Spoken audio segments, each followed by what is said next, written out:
All right, good evening, everyone. My name is Travis McCarty. I have the privilege of being the principal of Putnam Valley Middle School, and I'm here with my assistant principal, Dr. Letitia Payne. We're here to present our 2022-2023 budget for the upcoming school year.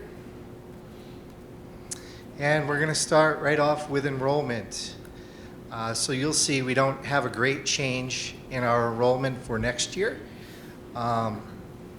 Currently, our largest class in the building is our 6th grade, which will be in 7th grade next year at a class size of 137. Our second largest group next year will be our 8th grade at 125, and our 5th and 6th grade are pretty close in numbers. We'll have 109 coming in 5th grade and 108 in 6th grade for an overall change of -2, which is pretty flat across the board. And you'll see if you follow the groups diagonally, when the 5th graders started in 2020, 2021, that 130 went to 133. It's grown to 137. So if you follow those cohorts diagonally, you'll see there's actually been a little bit of growth, even though the overall number shows pretty flat. So let's start off with our 5th grade program. We have 3 partner teams with 5 sections across the board. We call this our pod system, and it works extremely well. We have one teacher that specializes in the humanities, so they teach ELA and social studies, and their partner teacher teaches math and science. So we have 4 general education classes and 1 co-taught, and our co-taught is pretty unique. Both teachers have dual certification in special education and elementary education, which makes it a very strong partnership. And next year, we have 2 special education courses or cohorts. We have an Achieve class, and then our New Horizons class will be coming over from the elementary school. It's actually been a number of years since we had a New Horizons group come over. We're welcoming them with open arms. I actually have some experience visiting some of those students in the elementary school, and we've decided on a location for them, a very large classroom, which will suit a lot of the needs. I have an asterisk next to the New Horizons group because this may be an addition. I think Dr. Doherty talked a little bit about this in her presentation to special education, or it will be a shift in personnel. So to meet the needs of those students coming over, we will need somebody that's very strongly certified in those areas, and teaching assistants will be shifted around as well. So we're looking forward to that. Average class size in 5th grade next year is 20.4. Our Achieve class, 4 or 5 students, and there are 7 New Horizons students. Not a great change, you'll see, from this year, 20.2 to 20.4. Here's some pictures of our 5th graders currently this year. I know our parents haven't had a lot of opportunities of getting into our building, but I always kind of smile a little bit when our elementary parents are nervous about their 5th graders coming to the middle school, because I couldn't imagine middle school without our 5th graders. They bring smiles to our face every day. As I've presented in the past, when they get their new sense of freedom in the middle school, even though it's not bigger than the elementary school, they're so excited to get from class to class. So we have to slow them down a little bit. We have to work with them a little bit on interactions at lunch and recess, because we open up the doors and let them outside onto our turf, and currently in our gymnasium. However, next week looks like it's in the 40s and the sunshine looks bright. So we're looking forward to getting them outside to the fresh air. And you'll see here, we have some science activities going on in the classroom. It looks like they're making some sort of a putty in the upper left-hand corner, and some science activities in the upper right-hand corner. The lower right-hand corner, we see some students in our dining hall. This was our PTA hot chocolate event. Thank you to our PTA. I've never seen so many toppings that could be put on hot chocolate in my life. Candy canes, Hershey Kisses, whipped cream, just everything you could imagine that these kids added, and it brought smiles to our students' faces. Lower center, you see Mrs. Dreesen with an activity on her smartboard with her camera. And lower left, that's actually out in front of our middle school. I think they were doing a water cycle activity for science, and it was one of the warmer days before the winter break that they were able to get outside under our canopy to enjoy the weather.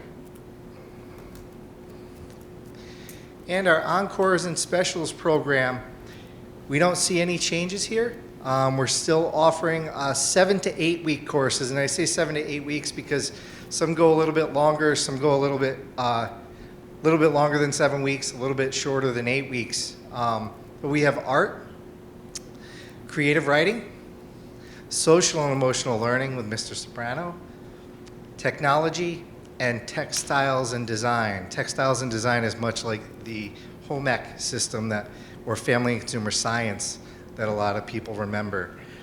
These class sizes are at 5 sections, so we have 21.8. And those Encore classes are 40 minutes, as well as our specials. Now in 5th grade, students have the option of doing band or chorus or both. So we have some who do both. I envision my daughter being interested in both next year. We also have PE every other day. So our specials are on an every other day rotation. So throughout the entire year, they get it every other day.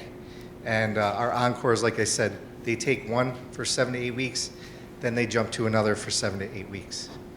And you'll see at the bottom, here are some of our concerts that took place this year. Very proud that we had our chorus and band concerts in December, and we have a lot opening up, which we'll talk about more later on in our presentation.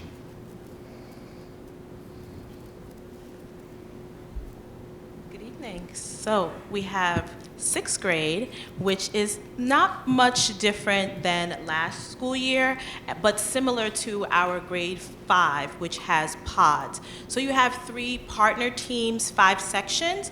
You also have your humanities teachers, ELA and social studies, as well as their partner that does math and science. In 6th grade, we have 4 general education classes and 1 co-taught class. Again, like 5th grade, we have our teachers that are in the co-taught class that are dual certified. In the 2021-2022 school year, you will see that we had an average class size of 25.6, and next year we go to a smaller class size of about 20.6. Our chief students will move on to the next grade level. Right now it's about 5 students, depending on the annual review meetings. We'll see if that number might increase. And then I love going down to the lunchroom, and where the kids are you always get to see them smiling and having fun, and whenever we come down with the camera, they're ready to come on camera and perform. Today when I went down into the lunchroom, having a community meeting with the students, I even had one student break out in song. So here are some of our 6th grade students here enjoying the hot chocolate day that we had with our PTA. I had a sip of that hot chocolate. I knew I needed to leave it alone because it was just a little bit too sweet. In our Encore classes, again, we have art, creative writing, which is new to our building this school year. You have Miss Sarah Riley that does that creative writing. I've had the opportunity to be in her class where she incorporates the Writing Revolution training that she's had. She's one of our turnkey teachers. We also have health, technology, textiles, and designs within the Encore classes. Band and chorus and physical education are our specials, which are also on an every other day cycle. We have 5 sections of 108 students and about an average class size of 21.6.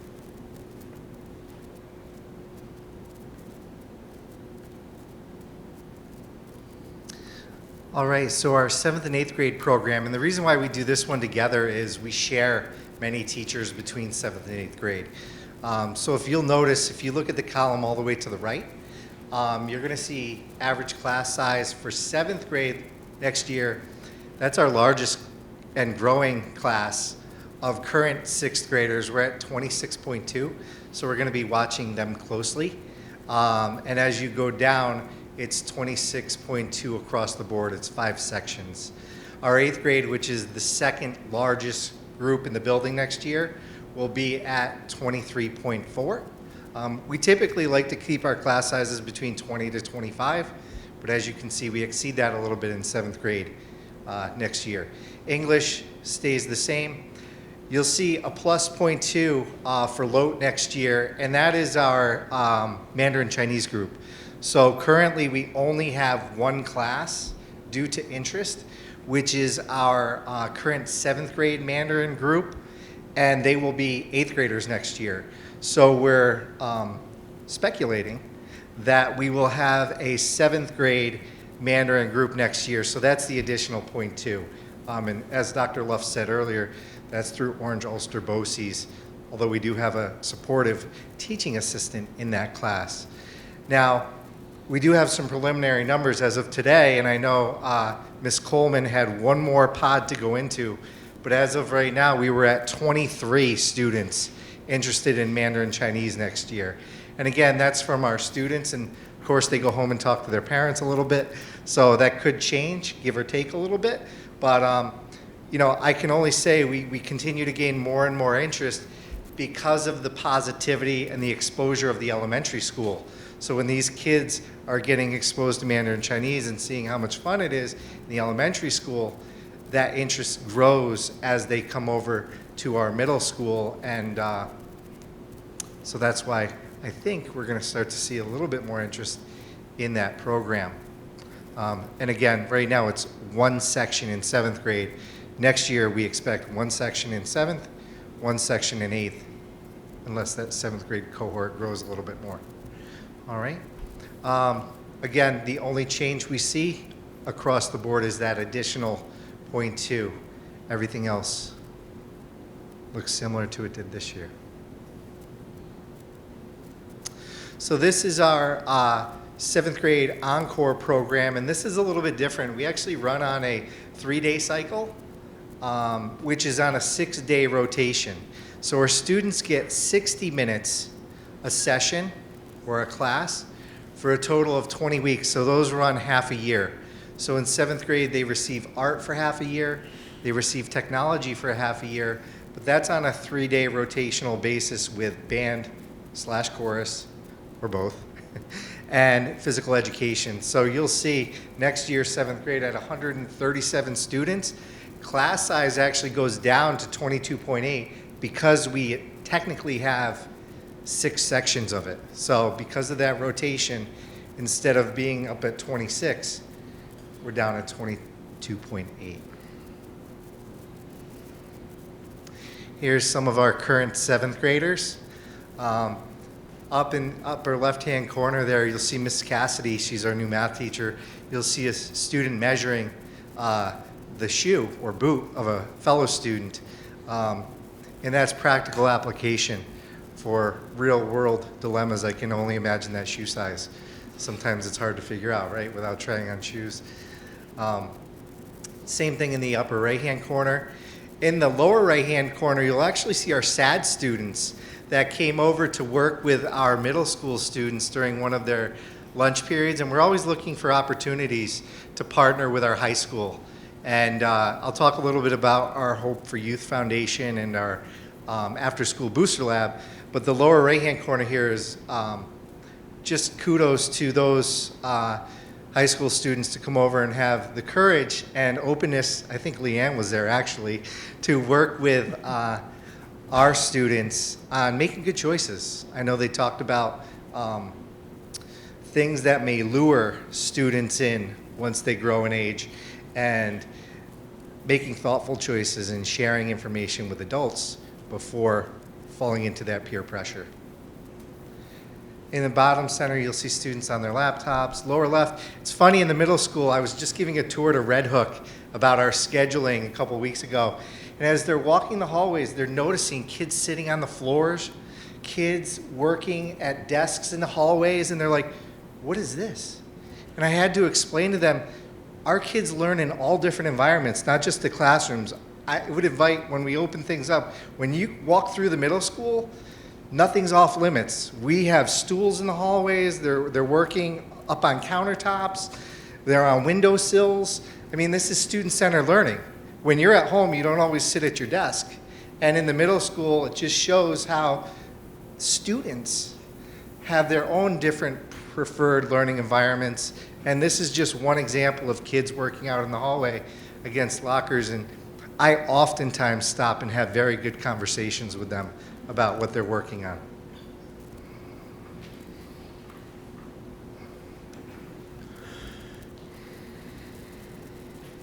Today I had a good conversation with kids where they were creating hybrid animals that had similar DNA and chromosomes. So yes, we do end up having to stop by some students and have these conversations, and they're ready to tell you what they're learning and how they're learning it. So here we have our 8th grade student Encore section. So in Encore, this upcoming school year, art is going to be offered in lieu of technology. It's a slight change. We're going to offer technology, and you'll see later during our IE sessions. But right now, we're going to have it where it's going to be a half year of art, and then a half year of health on that same 3-day cycle for 60 minutes.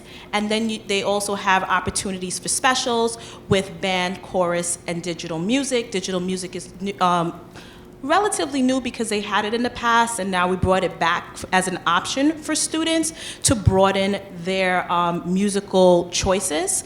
And we also have, of course, physical education. There are 6 sections, 125 students, so that also reduces the class sizes here in the 8th grade to 20.8. Mm-hmm. You're going to notice in the lower right-hand corner, that is our SRO, Mr. Dan Mahoney. Mr. Muri, I'm sorry.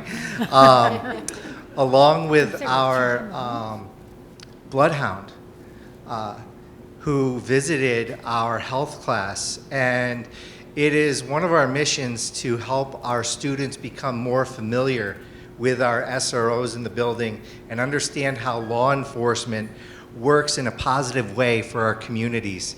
And I know that Ms. Coleman and our SRO have visited all of our groups to familiarize themselves. And I know there's a picture out there on social media of Mr. Turner with the bloodhound up on his shoulders. And that dog was so amazing. I mean, I walked in and he just rubbed up against your leg, and he was all over the students. Of course, we made sure our students were comfortable, but his specialty is searching for humans. So I didn't realize this. I thought maybe it was narcotics or drugs or things like that. But each dog has their own specialty, and I'm sure Leanne knows the name. Or Dan, the name? Flash. Flash. And Flash actually wears his own badge and is treated like a human being. So I learned so much just by watching this presentation, and I'm sure our own students learned so much throughout these classes. So I had to give a props to our law enforcement. They partner with us daily, and how nice for our students to understand all the areas in which they work with us to protect us and be partners with us on a daily basis. Thank you. So here we have pictures. The top left one was my choice. I definitely said we have to put this out there because from the moment that I entered Putnam Valley, I see how many students love chess. Chess is not an easy game to play. It is a thoughtful game. When I noticed that students would play this within their enrichment classes, they also have opportunities to play chess during their lunch period. I have a young 6th grader that came to me to promote having a club next year for chess players. They have opportunities during their lunch period to go into the Learning Commons to play, either play or read read. But I oftentimes see students sitting down, playing chess games, showing each other how to play chess, and having meaningful competitions. So I definitely wanted to add that picture to it. So as I was sharing earlier about our technology, one of the things that we've been having conversations with teachers about is about enrichment and making sure that we have opportunities during our IE. It stands for Intervention and Enrichment. We want to enrich that time period for students, having them have opportunities of choice. One choice that we offer to the students currently this school year is the capstone research. We also want to be able to offer them technology, so they will be able to have that built into their schedule as well. They can make that choice. We also have a makerspace, which is adjacent to our Learning Commons space. And the makerspace offers them opportunities to be creative, problem solvers, inventing. So right now it's being run by a teaching assistant. Hopefully next year it'll be also run by a teaching assistant. One of our greatest hopes is to have a library media specialist to help to run the capstone research program, as well as to help and support the makerspace opportunity. We've done many searches for library media specialists, so if anyone knows a library media specialist, please send them our way, because we are eager to have them come and work with our students.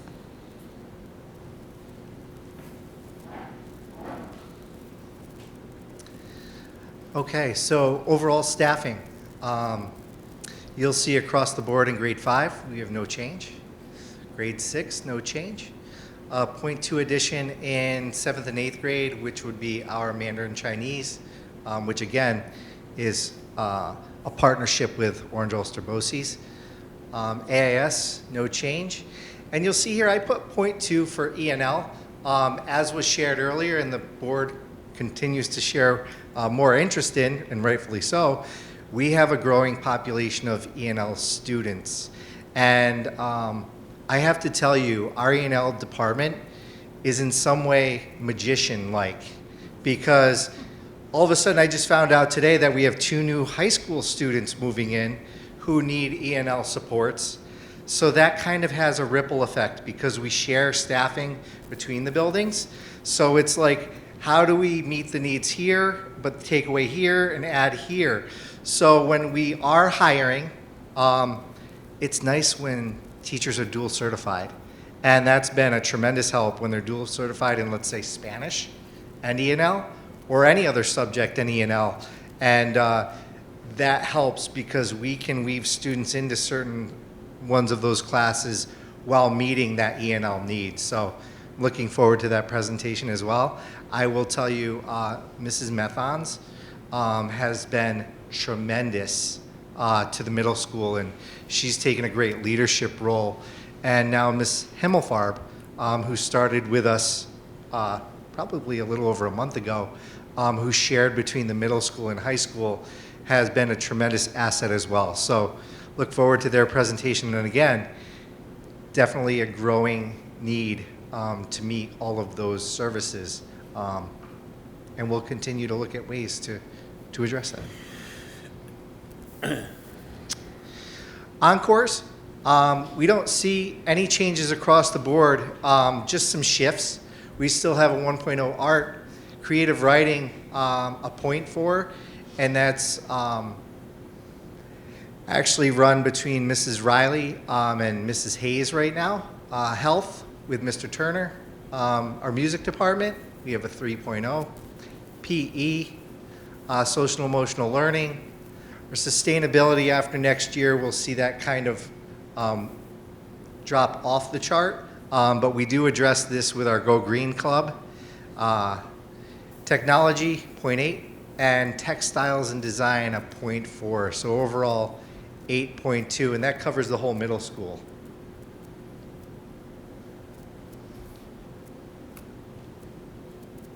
So as you can see from the chart, administration, clerical staff, and specialists, there won't be a change for next year in terms of our projections. We'll continue to have a 1.0 for principal and assistant principal, 12-month office staff 2.0, hopeful, so very hopeful for a library media specialist, technology specialist, and a school calendar office assistant.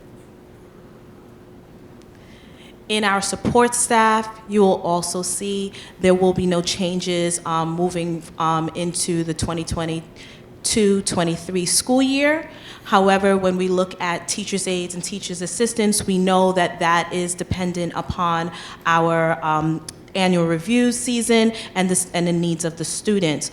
We know that oftentimes we do have shared staff, so sometimes it's just a shift between buildings that will allow us to maintain our numbers. And I figured it would be so important for us to give a shout out to our nurse Jackie.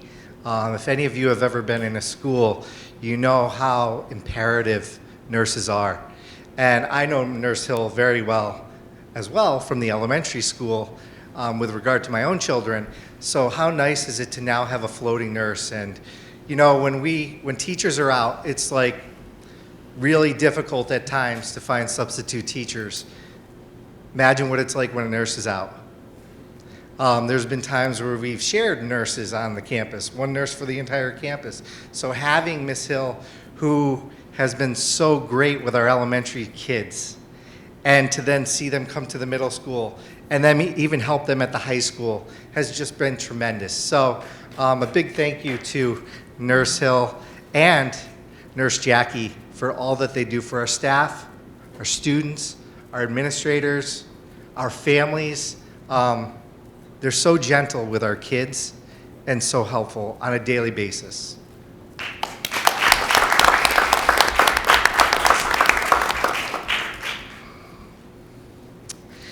And some budget implications for next year.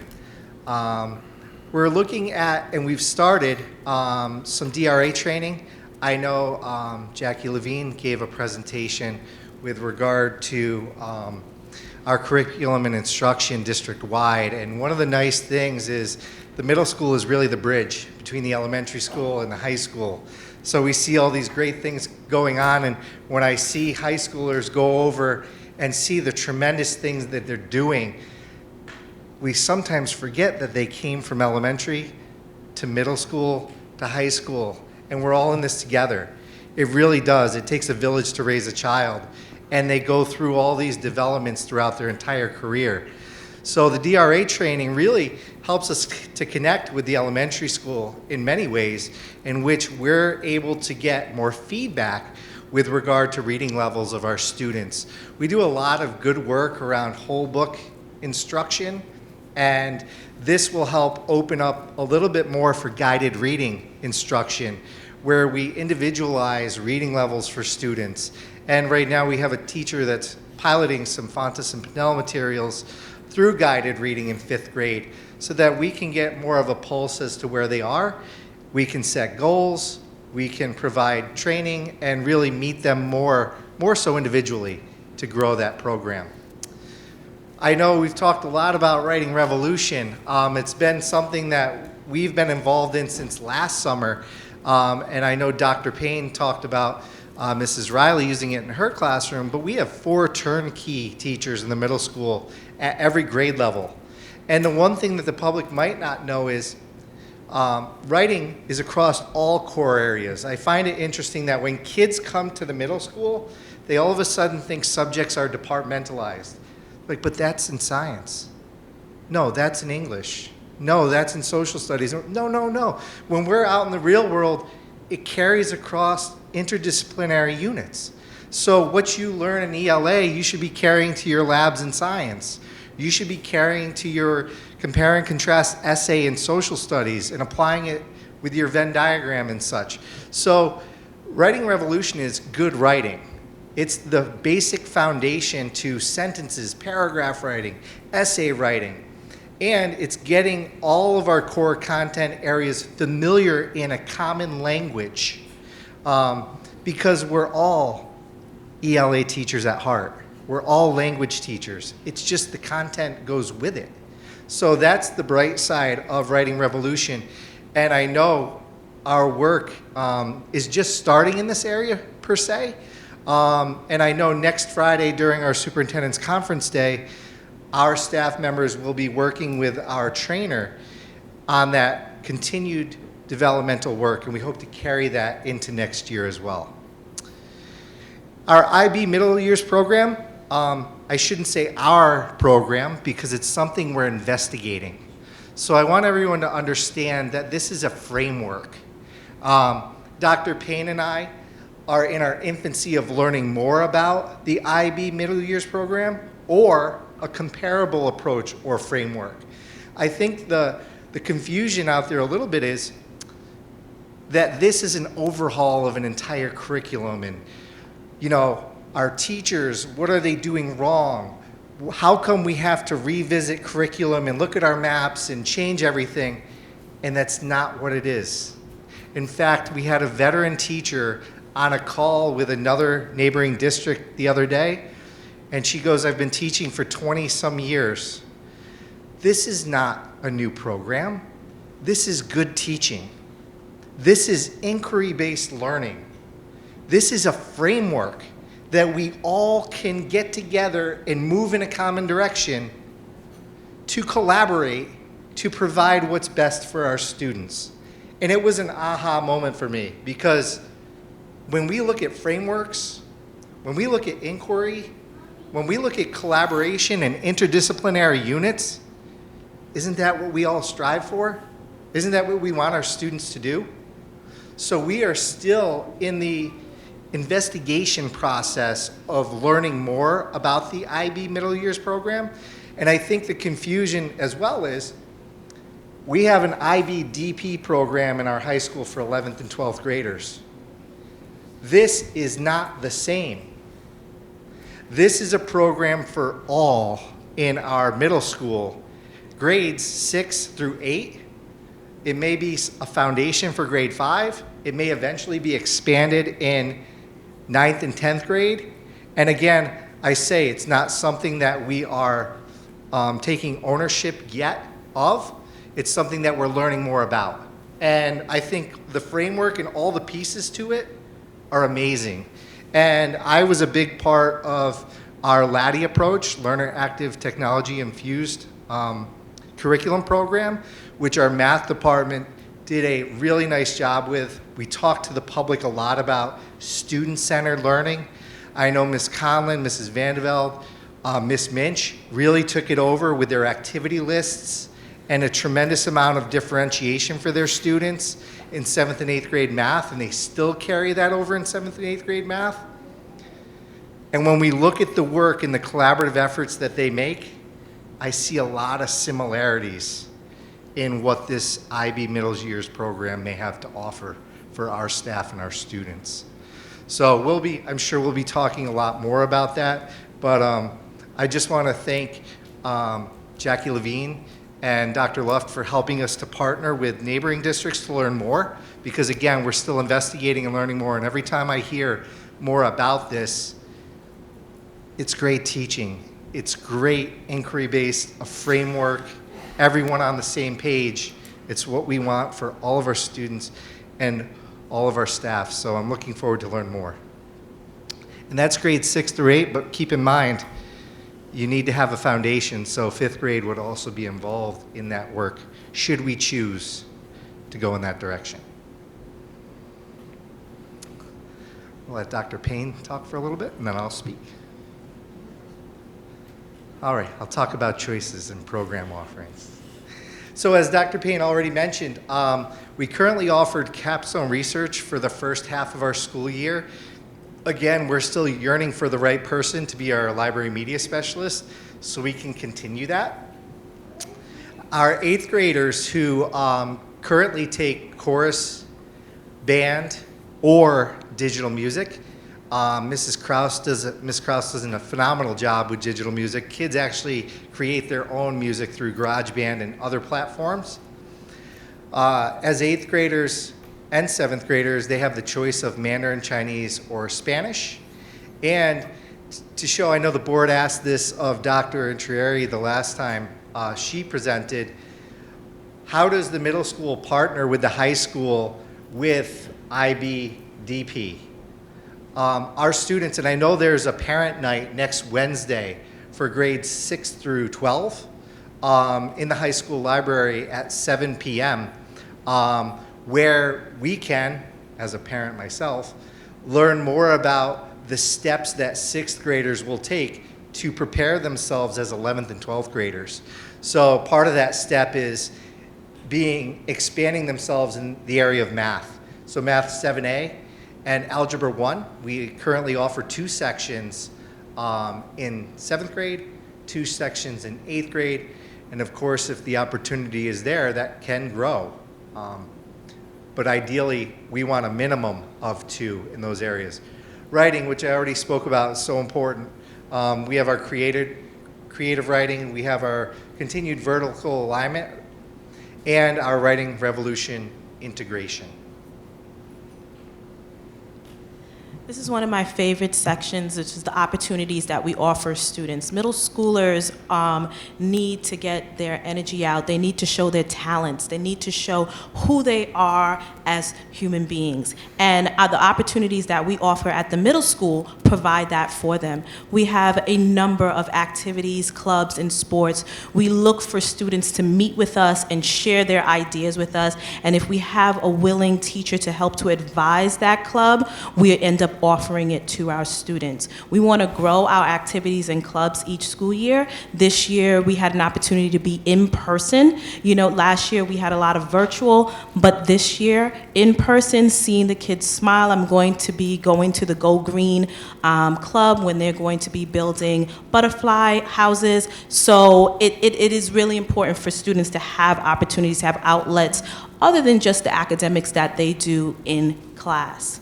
We also offer our Homework Booster Lab, which is a grant through the Hope for Youth Foundation, where students have an opportunity to partner with our high school students to get tutored and help and support within their academic learning.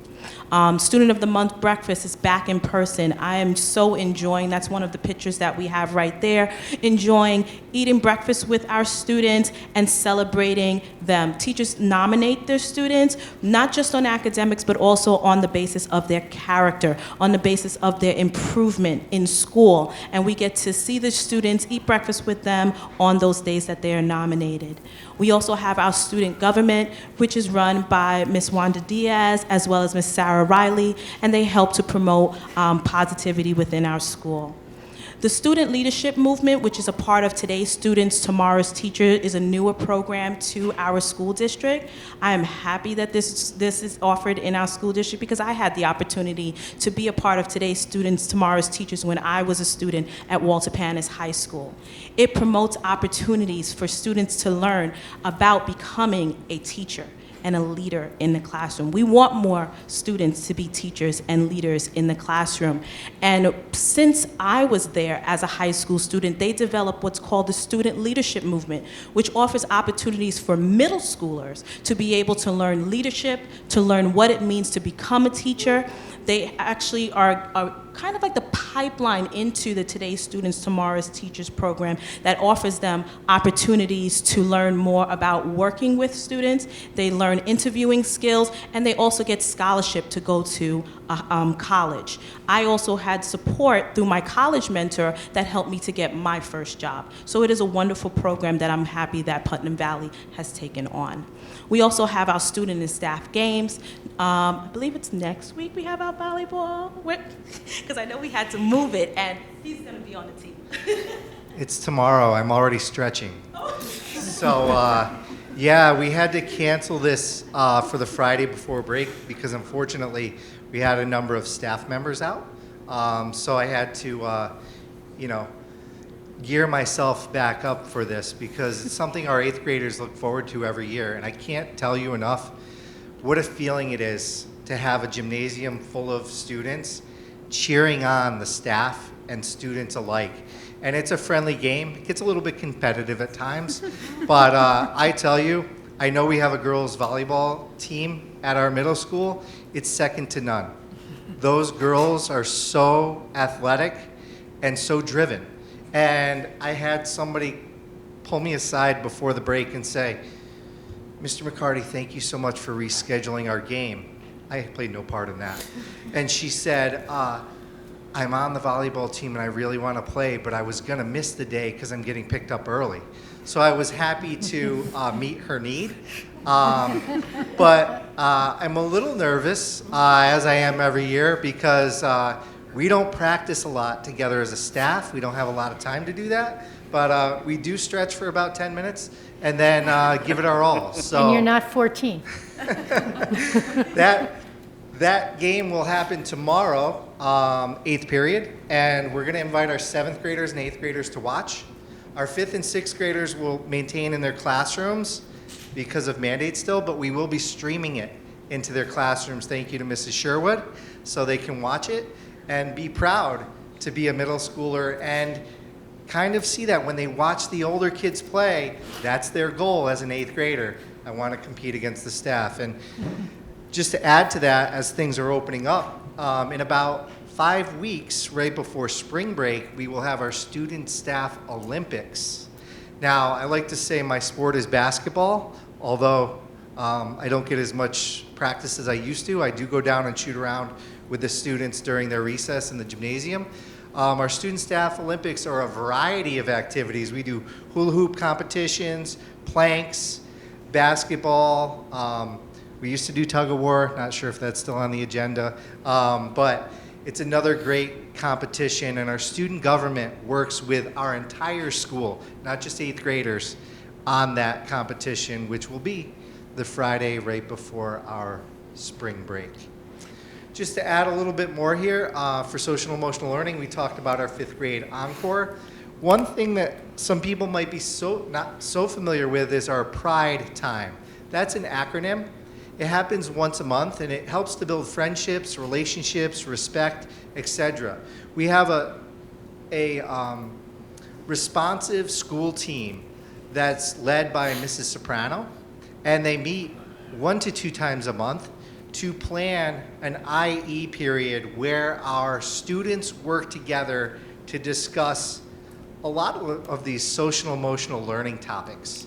And it's really grown, and we have some different activities sometimes for our 7th and 8th graders as opposed to our 5th and 6th graders. But we've had great response from our students and feedback, which we change things with regard to. And our staff has given us feedback as well. So we continue to grow that Pride Time throughout next year. And trips. Mark your calendars. We're hoping to open up field trips. Not sure what the end of this school year might look like, but definitely next school year. You'll see Washington, D.C. on there. So it's been 3 years now since we took our first group to Washington, D.C. So unfortunately, our current 9th graders were unable to go. And unfortunately, our current 8th graders will not be able to go. However, there is a parent night scheduled, and I've sent a Connect Ed message out today, last Thursday, and I'll send another one out next week, where there is a Zoom meeting. So all 7th grade parents, there's a Zoom meeting, March 10th. I believe that's a Thursday, next Thursday, at 7 p.m. So they call it the early bird special, where they get $50 off the price. I have written a grant to the Education Foundation, who has been so humble in funding portion of the trip in the past. And I have plans to meet with the PTA, who has been very humble and gracious in also helping to fund the busing for the trip. And that helps to reduce the overall cost, because I know this can be an expensive trip for families. We're also talking about possibly doing some fundraising so that we can further reduce that. I'd love to see the entire 8th grade go. It's 125 students. 3 years ago, when we took the 8th grade, we had around 60 students that went. It was our first trip in 20 years. My hope is that we get 125 to go.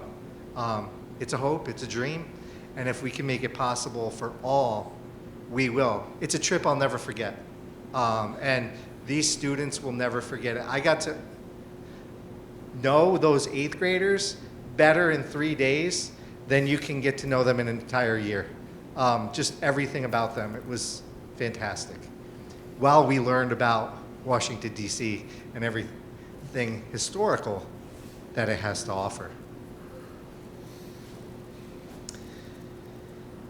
Okay, some of our goals for our upcoming school year is to continue to bridge content areas thematically through inquiry-based learning, and support our PVHS IB World program. And I mentioned that a little bit before. Continue to build student advocacy. There is nothing better than a student that walks up to you and says, "Hey, Mr. McCarty, can I meet with you? I have an idea." There's nothing better.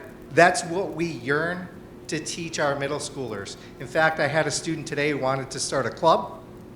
I offered him the idea of the Go Green Club. We've started so many clubs and changed things within the middle school because of student ideas and how we better our environment. So to build that student advocacy and foster choice, we are presenting more choices for our 8th graders. We're the bridge between elementary and high school, and to continue to support our students through transitions to that next level. Continue to investigate what we currently offer and how we teach while implementing positive change. I always say, we must be reflective. We must be reflective in what we do. If people offer ideas, then we make change. We make positive change for what's better and best for our students first and foremost. I can tell you we have a very active PTA right now, and I probably get an email about every other month about ideas. Can we do this? Can we do this? Absolutely. I know there was a 6th grade bowling night. I know that there's a penny social competition going on. They've been very active, and we appreciate the ideas because it gets our kids involved. And then continuing to strengthen academic interventions and supports while offering enrichment opportunities for students as they grow. So as you saw here, IE period, right? So that is intervention and enrichment. So our students receive AIS reading, AIS math, OT-PT, band lessons. How do we strengthen our enrichment areas? And Dr. Payne showed a little bit with that through our choice for our 8th graders, whether it be technology, whether it be capstone research, whether it be makerspace. I'm so excited about the idea of that makerspace. I'll tell you, our TA this year, I have him in our makerspace, and he has Legos. Do you want to see middle schoolers' eyes light up when they get a Lego kit and they can build 8 different contraptions, and then they come to my office and they show it off? And I'm telling you, he works with 5th graders, he works with 6th graders, and he works with 8th graders. The 8th graders are as into it as the 5th graders are. And sometimes things like that you wouldn't think were of that great interest, but it is. So I skipped 7th grade because right now, scheduling wise, we don't have a TA there. But like I said before, our hope is to grow that. Just a couple more pictures of our students. Any questions? I'm going first Go ahead. again. So I have a few. First, they get a bad rap. They are as cute as the elementary school children in their own way. And I do, my hat goes off to middle school teachers and administrators. You're dealing with little children and young adults often at the same time in each individual person in there. So it's a lot. It's definitely a challenging time, and all the enrichment is excellent. One of my questions, I have some very quick logistic questions. What's the difference for the 8th graders between their Encores and the enrichment in terms of in their schedule, how often? The Encores I know are your specials, but what is that difference, and how do they get to all of it in one day? Absolutely. We're very creative. Okay. So we offer an IE period, which is enrichment and intervention. Okay. And that is offered, it depends on what students need. So if they receive related services, they might not have a lot of free time for the enrichment. But then we have students who are in classrooms who don't go to those areas. So one would equate it to maybe a study hall in 7th and 8th grade for the high school. So we said, hey, if students are done with their homework and they don't need that time, why don't they go to a makerspace? Why don't for half a year they choose capstone research every other day or every day on a certain cycle?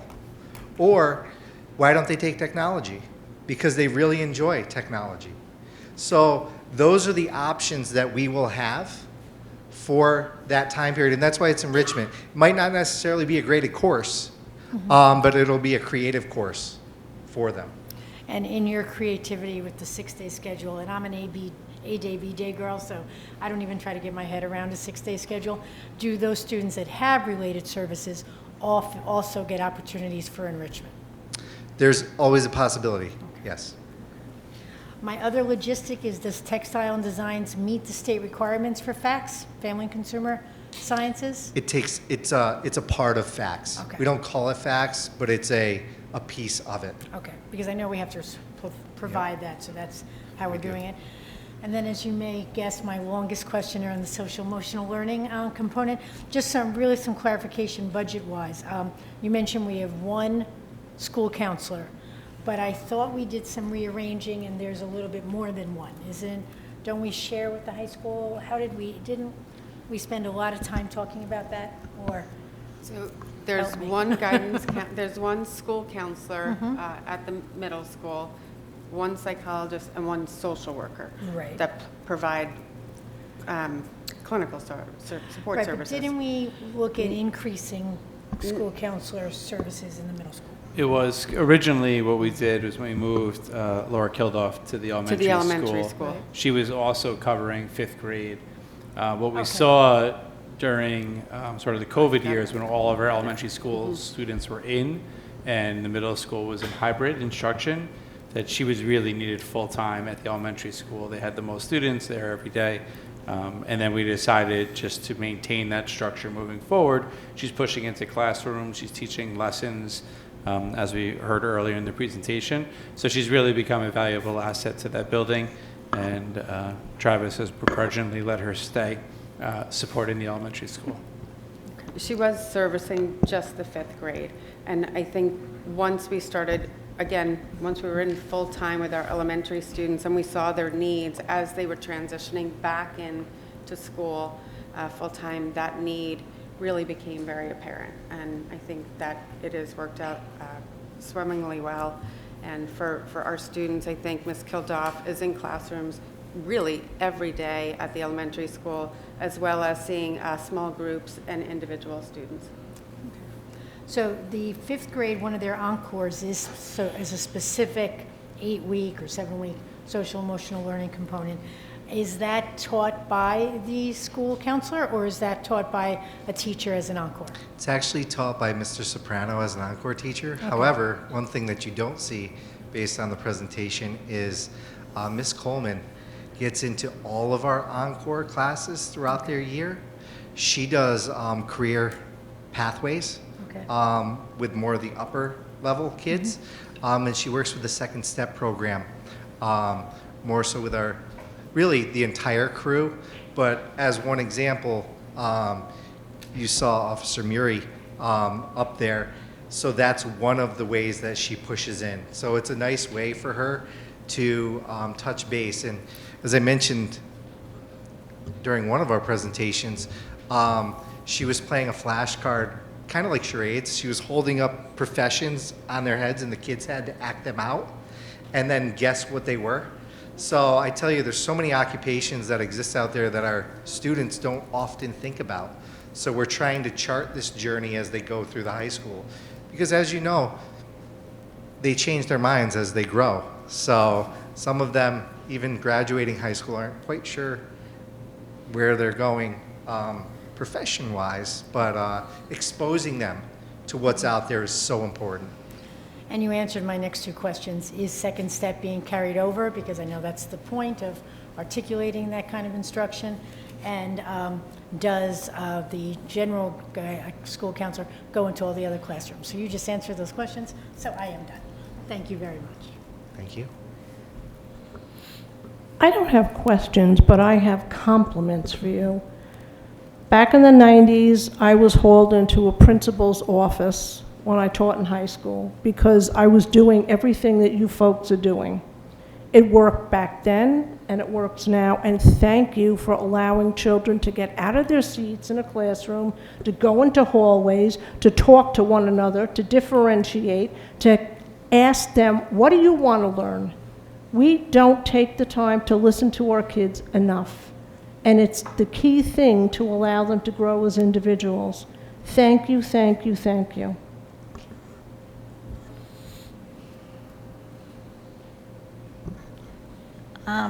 Thank you, by the way. This is, I think, more for Jeremy. The budget implication slide, can you talk a bit on that, budget-wise? Slide 20? Sure. So the DRA training, guided reading. So most of the, I would say the top three are really covered in what is our yearly professional development. Those have been priorities of ours for writing revolution for the past couple years. The DRA and guided reading training are in partnership with BOCES, and both are consultants through BOCES. So those fit all within our existing budgetary constraints. The IB program is very minimal cost associated with so far. It's really just been sort of focus groups that have been arranged virtually with neighboring school districts. But if the decision is made to move forward with the middle years program, there's a certain training requirements that would need to take place. And if that decision is made, we have money budgeted through the federal stimulus funds to cover what's really the startup process for IB. And then it's much more economical to maintain. So once that federal stimulus money is gone, we would then be able to maintain the IB fee, just like you would the fee to be part of a Middle States or Tri-States or any of those other certification credentialed programs. This would replace what those costs would typically be. Thank you. I didn't have any. You have one? Yeah. Actually, more along the lines of, it's been a while since we've been exposed to Encores, and since they've changed as well. The Encores as presentations themselves, middle school and elementary school, as far as the especially, we understand the band and chorus because we have the opportunity to see the end result of those. We don't get a chance to see the end result, if there are any results, of some of the more the new ones. I'd be very interested in seeing what the design class is like, or kind of what the goals are. I'm not, maybe if it's examples of student work would be also another opportunity for us to learn that. Additionally, can you remind me, on the math and science paths in 7th and 8th grade, we've changed it a couple of times.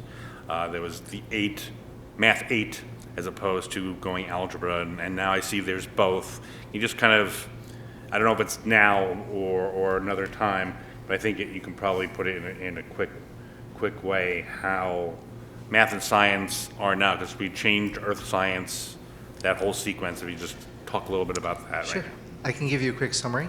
So in math, 7th grade, students have two pathways. We have Math 7A, which is accelerated, which has pieces of algebra, and then they would continue on to Algebra 1 as an 8th grader.